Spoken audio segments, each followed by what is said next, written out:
Assalamualaikum warahmatullahi wabarakatuh. Jumpa lagi dalam mata kuliah teknik bercerita ya. Ini untuk pertemuan yang ketiga atau kedua ya. Ini pertemuan yang kedua. Kita membahas tentang pendekatan pembelajaran PAUD dan konsep bermain, bernyanyi, dan bercerita.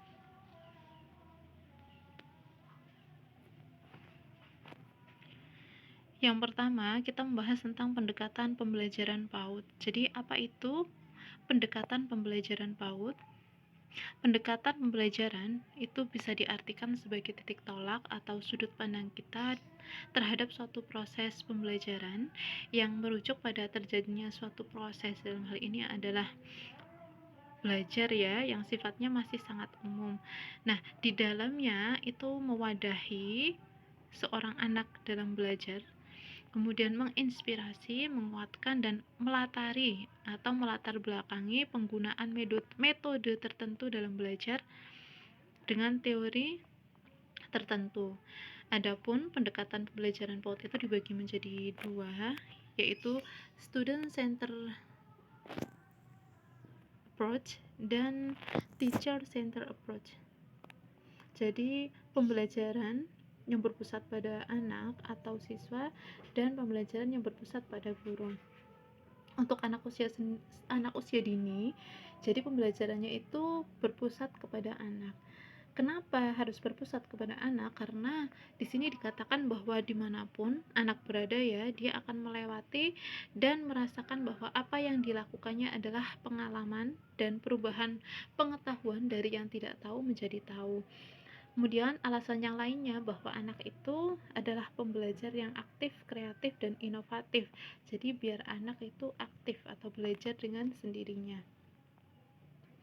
Selanjutnya, pembelajaran berpusat pada anak itu didasarkan pada keyakinan bahwa anak akan tumbuh dan berkembang secara alami. Lingkungan bermain itu dirancang dengan setting pembelajaran agar anak berkreasi dan bereksperimen baik indoor maupun outdoor. Jadi kenapa menggunakan pembelajaran yang berpusat kepada anak? Karena anak itu akan tumbuh dan berkembang secara alamiah. Jadi tugas seorang guru itu hanya menyeting saja lingkungannya, bagaimana caranya agar lingkungan itu bisa mewadahi kebutuhan si anak ya, untuk berkreasi, bereksperimen, baik itu di ruang luar kelas ya maupun di dalam kelas. Nah, sementara pendampingan pembelajaran berpusat pada anak itu dilakukan oleh guru. Namanya itu guru pendamping. Jadi guru pendamping ini adalah guru yang bertugas untuk mendampingi anak saat belajar. Tugasnya itu membuat lesson plan. Lesson plan ini adalah sebuah rencana pembelajaran yang akan dilakukan oleh anak setiap harinya. Jadi ketika anak sudah masuk kelas itu sudah tahu apa aja yang akan anak lakukan nanti, kayak gitu. Selain itu, untuk guru pendamping ini juga bertugas untuk menghargai si anak ya, mengawasi, menjaga rasa ingin tahu secara alamiah anak. Kemudian ada 3 prinsip utama pendekatan pembelajaran yang berpusat pada anak ya. Yang pertama ada konstruktivisme, ini sesuai dengan teorinya Jean Piaget. Jadi di sini dikatakan bahwa anak membangun pemahaman sendiri apa yang diketahui di lingkungan sekitarnya. Jadi konstruktivisme ini anak akan menerima pengetahuan baru, kemudian dia akan menghubungkan dengan pengetahuan lamanya atau pengalaman yang sudah dia dapat. Nah, sementara dalam konstruktivisme, guru hanya sebagai fasilitator ya, hanya sebagai mediator. Jadi sebagai petunjuk ataupun pendorong si anak ya dalam belajar.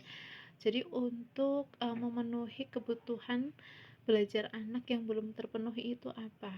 Kayak gitu. Akhirnya untuk dapat terpenuhi belajar si anak itu, baik itu pertumbuhan dan perkembangannya, maka disediakanlah alat atau media pembelajaran untuk memenuhi kebutuhan anak yang dirasa kurang. Contoh permainan konstruktivisme itu bermain balok. Bermain balok ini kan banyak ya ukurannya, bentuknya kayak gitu kan. Kalau orang bingung mau jadikan apa kayak gitu, tapi bagi anak usia dini kan dia melihat hal baru, kemudian dia menghubungkan dengan pengalaman sebelumnya yang dia lihat. Dia melihat bangunan, melihat rumah kayak gitu, melihat istana. Akhirnya balok-balok yang dia lihat itu dia gunakan untuk membuat rumah-rumahan, istana dan sebagainya. Bermain pola, ya, bermain pola. Tentu saja di situ ada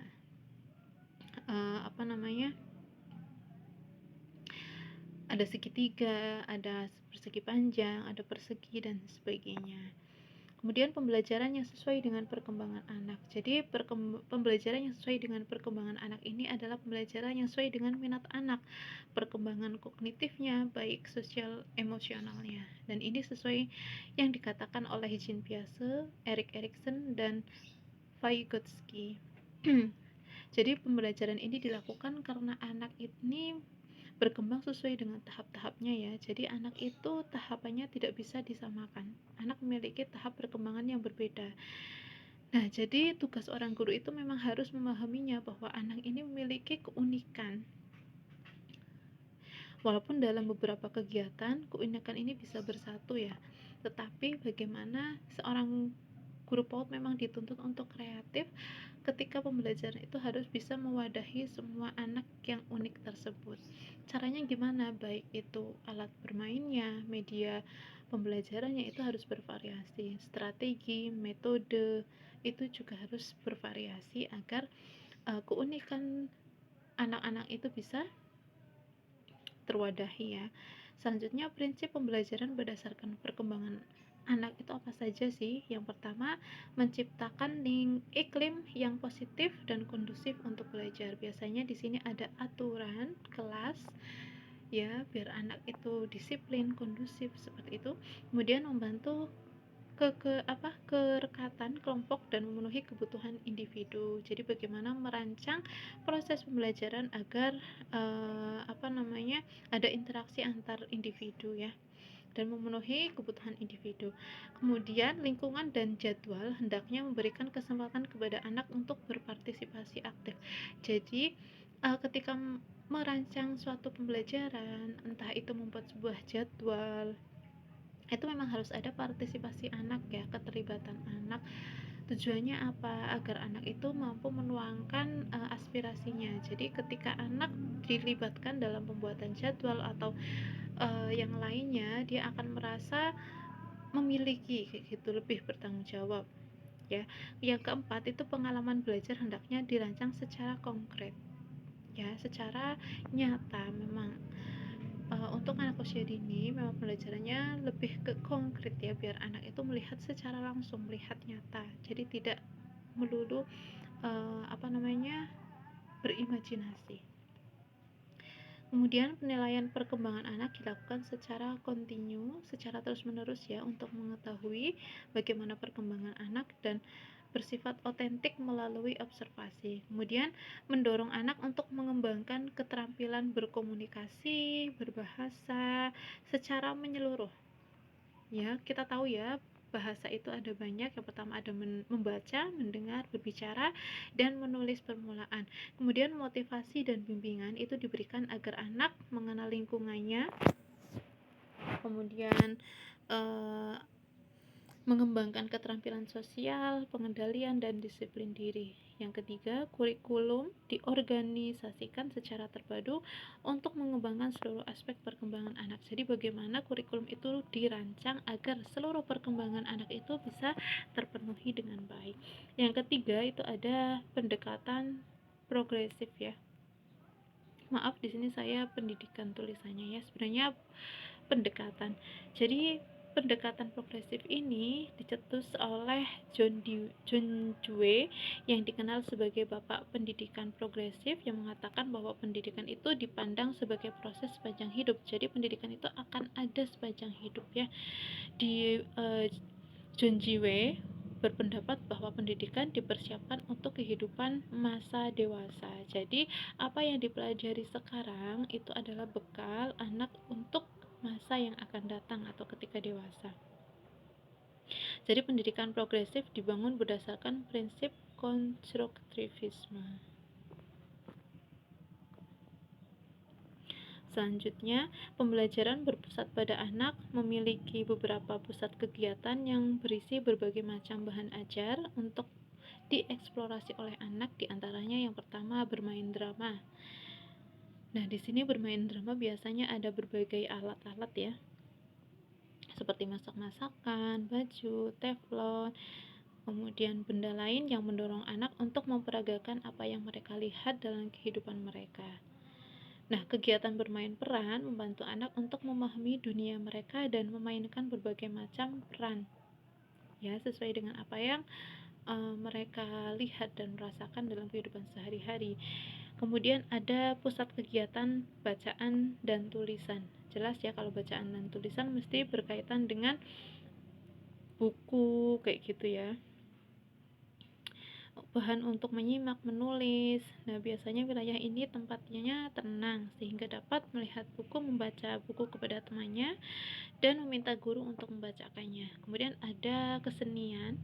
Nah, kesenian ini mengeksplorasi kreativitas anak ya, biasanya ada cat, krayon, gunting, kolase dan sebagainya.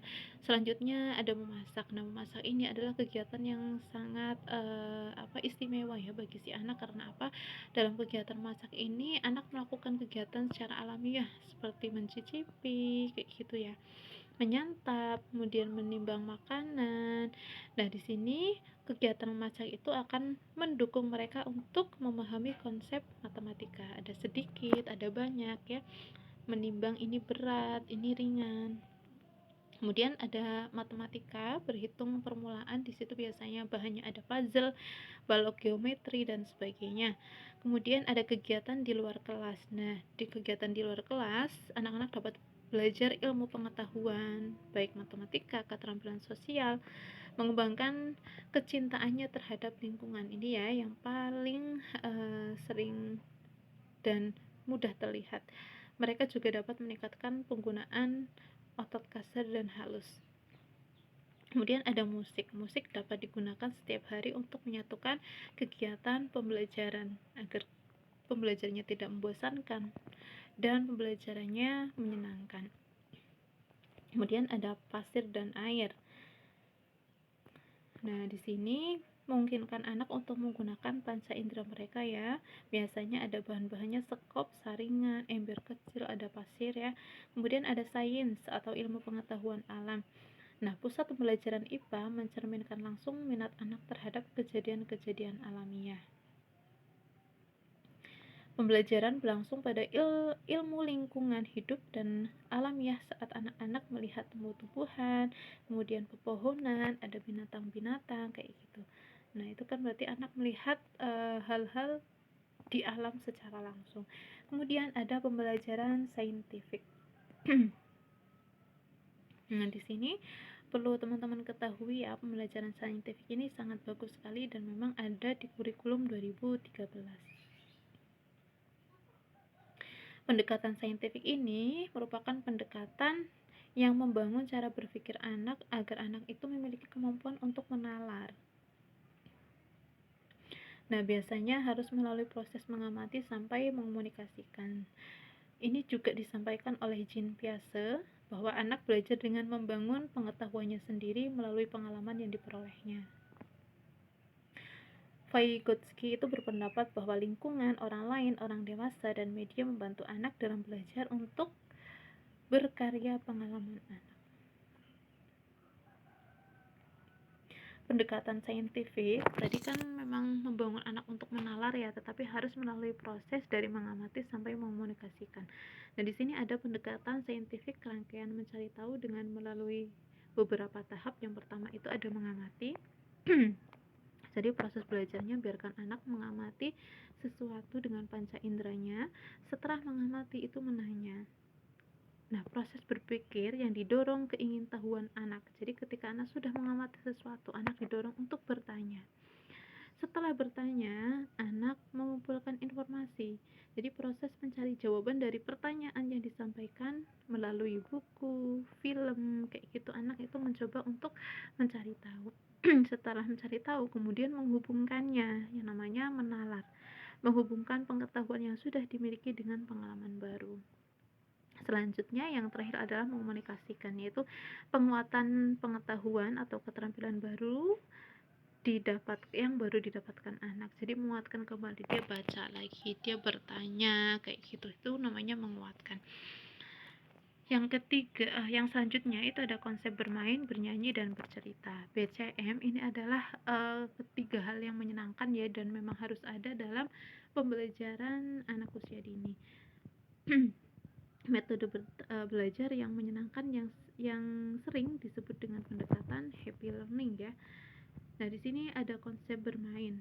Konsep bermain ini ada beberapa pendapat ya. Saya langsung saja, menurut Piaget, bermain adalah kegiatan yang dilakukan secara berulang-ulang menimbulkan kesenangan atau kepuasan bagi seseorang.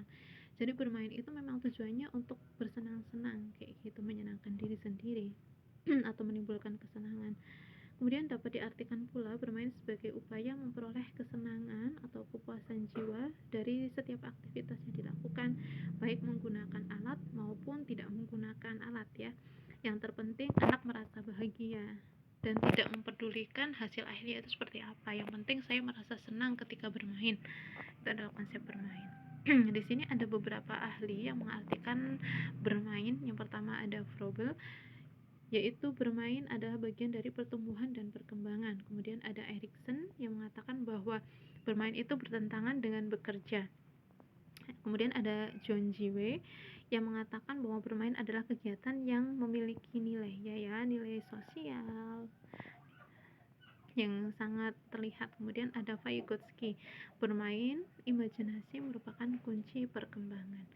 Kemudian ada Brunner, bermain itu adalah belajar langsung. Ya, nggak belajar secara langsung, anak belajar bersosialisasi, mengembangkan kognitifnya, motorik kasarnya, mereka melihat secara nyata. Kemudian Elkin, bahwa bermain itu memang menurunkan tingkat stres. Ya, benar sekali ya, karena tujuannya adalah untuk bahagia atau bersenang-senang. Selanjutnya tujuan bermain yang pertama untuk eksplorasi anak. Jadi bermain itu untuk eksplor anak, biar anak mengeksplor apa yang ada di lingkungannya. Kemudian untuk eksperimen, anak biar mencoba untuk mengetahui apa yang ada di lingkungannya kayak gitu. Kemudian imitasi ini lebih kepada peniruan. Biasanya kan anak belajar melalui peniruan dari lingkungannya. Kemudian untuk adaptasi anak terhadap lingkungan, untuk bersosialisasi, untuk mengenal benda-benda yang ada di lingkungannya. Kemudian apa sih pentingnya bermain? Yang pertama, cara bermain anak yang paling efektif adalah melalui permainan ya. Permainan itu berbeda dengan bermain. Kalau permainan itu setingkat lebih tinggi dari bermain. Kalau permainan biasanya dilakukan oleh 2 atau lebih anak, dan biasanya ada aturan tertentu, ada alatnya kayak gitu. Yang kedua, dengan bermain itu dapat meningkatkan penalaran dan membentuk daya imajinasi ya. Yang kedua, melalui bermain biasanya anak akan mengenal berbagai hal, bersosialisasi, kemudian kerjasama, ada disiplin, mengenal urutan. Kemudian yang keempat, bermain itu cara yang paling baik dan tepat untuk mengembangkan kemampuan anak, benar, baik itu motorik, bahasa, dan sebagainya, itu kan ada muncul ketika anak bermain. Kemudian edutainment itu mengatakan bahwa belajar tidak akan berhasil bila dalam kondisi yang menakutkan dan menegangkan. Itu memang benar sekali. Ketika belajar dalam kondisi yang menakutkan dan menegangkan itu tidak akan masuk ya. Yang ada hanyalah takut. Tetapi ketika menyenangkan, apapun itu bisa diserap dengan baik. Makanya untuk anak usia dini itu belajar sambil bermain ya. Tidak hanya anak usia dini sih, orang dewasa pun seperti itu. Manfaat bermain itu apa? Yang pertama mengembangkan motorik, yang kedua kognitif, yang ketiga ada afektif ya, sikap, banyak sekali sikap. Kemudian mengembangkan kemampuan bahasa dan sosial anak. Bagaimana sih prinsip bermain? Bermain itu harus memiliki tujuan yang jelas ya. Kemudian dilakukan dengan bebas anak dilakukan mau seperti apa itu bebas. Kemudian mementingkan proses bukan hasil, jadi proses ya, karena banyak yang dilakukan anak ketika bermain, makanya proses itu lebih penting daripada hasil. Dan ketika bermain memang tidak mementingkan hasil. Kemudian memperhatikan keselamatan, dan di sini ya lingkungan dan alat bermain pun harus diperhatikan demi keselamatan anak. Yang kelima, menyenangkan, kemudian bisa dinikmati anak. Kemudian apa sih tahap bermain anak? Tahap-tahapnya yang pertama tidak menetap ya, anak bermain itu tidak menetap itu saja atau di situ saja. Kemudian yang kedua, anak pada masa penonton atau pengamat. Jadi anak hanya melihat orang lain bermain, dia tidak ikut bermain. Yang ketiga baru solitary independent play, dia mulai bermain sendiri. Biasanya ngomong sendiri, masak-masakan sendiri kayak gitu. Yang keempat associative play, dia mulai bermain dengan temannya. Yang kelima ada parallel activity atau kegiatan paralel, dia bermain melakukan banyak permainan ya. Yang keenam, cooperative organized supplementary play, jadi kerjasama dengan bermain atau aturan. Jadi ketika bermain dia sudah bisa mengkomunikasikan aturan-aturan di dalamnya. Yang kedua itu ada bercerita. Nah, bercerita ini adalah sesuatu yang menyenangkan ya, dan merupakan satu kesatuan dari setiap kegiatan yang dilakukan oleh guru PAUD ya. Guru PAUD itu juga tidak bisa terlepas dari cerita. Bercerita ini adalah suatu kegiatan yang dilakukan oleh seseorang secara lisan kepada orang lain dengan alat maupun tanpa alat, yang harus disampaikan dalam bentuk pesan, informasi, atau hanya sebuah dongeng untuk didengarkan dengan rasa menyenangkan. Oleh karena itu, orang yang menyajikan cerita tersebut menyampaikannya dengan menarik ya, agar cerita yang diceritakan itu bisa tersampaikan oleh guru kepada anak, maka harus menarik. Nah, metode ini bertujuan untuk memberikan pengalaman pelajaran agar anak memperoleh penguasaan isi cerita. Kemudian melalui bercerita, anak menyerap pesan-pesan yang dituturkan melalui kegiatan bercerita. Nah, menurut Muslihatun, dalam kegiatan bercerita, anak dibimbing mengembangkan kemampuan mendengar cerita guru yang bertujuan untuk memberikan informasi, kemudian ada menanamkan nilai-nilai ya. Ketika diceritakan biasanya kan itu tujuannya untuk menanamkan nilai. Ada ibroh atau hikmah dari apa yang diceritakan, itu biasanya agar anak nanti bisa mendapat pesan tersirat dari apa yang disampaikan oleh guru ya, baik itu sosial, moral, kemudian keagamaan dan sebagainya. Kemudian yang ketiga itu ada bernyanyi. Nah, bernyanyi itu bisa tanpa musik maupun dengan musik.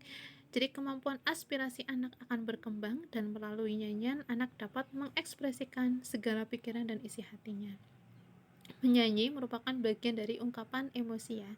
Penyanyi itu dapat dilakukan dalam dua bentuk, yaitu bernyanyi pasif, artinya anak hanya mendengarkan suatu nyanyian atau musik dan menikmatinya itu tanpa terlibat dalam kegiatan menyanyi, dia cuma mendengarkan saja. Kemudian bernyanyi aktif, selain dia mendengarkan, melihat, dia juga ikut bernyanyi, itu namanya bernyanyi aktif.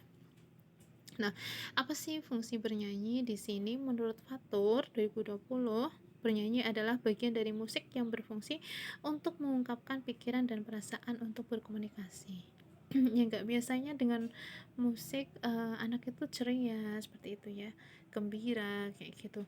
Nah, di sini fungsi bernyanyi yang pertama sebagai bahasa emosi. Dengan menyanyi biasanya seorang anak itu dapat mengungkapkan perasaannya, lucu, senang, haru kayak gitu ya. Kemudian bahasa nada bagi anak, nyanyian dapat didengar, dapat dinyanyikan dan dikomunikasikan sebagai bahasa ekspresi. Kemudian bahasa gerak. Nah, di sini gerak pada nyanyian tergambar pada birama gerak atau ketukan yang teratur ya, irama dan pada melodi. Nah, melalui kegiatan bernyanyi, suasana pembelajaran itu biasanya akan lebih menyenangkan, menggairahkan, kemudian membuat anak bahagia, tidak mudah bosan, tidak ada rasa sedih ya, anak merasa terhibur, dan biasanya belajar anak itu lebih fokus. Selain itu, dengan bernyanyi, belahan otak kanan bisa lebih dioptimalkan, sehingga pesan-pesan kita akan lebih lama mengendap di otak anak. Begitu perkuliahan hari ini tentang pendekatan pembelajaran pada anak usia dini dan konsep bermain, bernyanyi, dan bercerita. Do you have any question? Silahkan. Terima kasih dari saya. Wassalamualaikum warahmatullahi wabarakatuh.